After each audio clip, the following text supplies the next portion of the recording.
Today we'll be going over banning high fructose corn syrup from consumable products. So high fructose corn syrup was a product created in the 1950s that was introduced to the U.S. sweetener market by the Clinton Company in the late 1960s, according to Kennedy et al. After this happened, rates of high fructose corn syrup increased amongst food in the United States.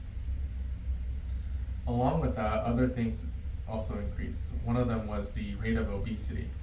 According to Luger et al., the rates of obesity increased by 60% respectively amongst male and female populations within the years of 1975 all the way up to 2014.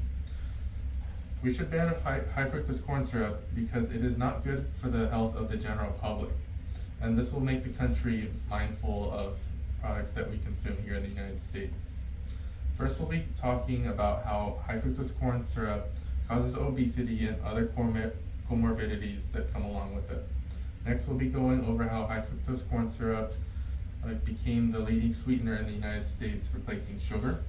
And then finally, we'll be explaining a comprehensive plan on how to ban high fructose corn syrup. High fructose corn syrup was supposed to be the safe alternative to sugar. However, things that came with it are a positive correlation of obesity.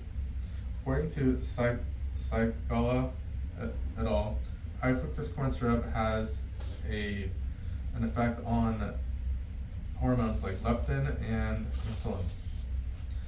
Decreased levels of these hormones have shown things like decreased satiety rates, increased insulin resistance, and fatty liver disease. High fructose corn syrup has also been linked to elevated levels in white adipose tissue, according to Hernandez et al. In 2019. Buller defines obesity as anyone with high amounts of fat in tissue in their body and a BMI rate of 30 and above. He also noted that these people have an increased rate of diabetes type 2, fatty liver disease, hypertension, heart attack, and stroke. Another study done by Badal, 2025, showed the correlation of obesity with comorbidities in adults from ages 18 to 39. This study found that individuals with obesity had a 1.5 times higher rate of anxiety, 4 times higher rate of hypertension, 3 times the higher rate of dyslipidemia, 4 times the higher rate of diabetes type 2, and 4 times as likely to have obstructive sleep apnea compared to their peers that didn't have obesity. In order to see how we got there, we have to see how this all started in the United States. So high fructose corn syrup became the leading sweetener around the 1970s. It replaced sugar, according to Kennedy et al., because the price of sugar skyrocketed from 12 cents a pound all the way up to 56 cents a pound from 1973 to 1974. On top of this, the high fructose corn industry sellers always kept their prices 10 to 30% cheaper than the price of sugar.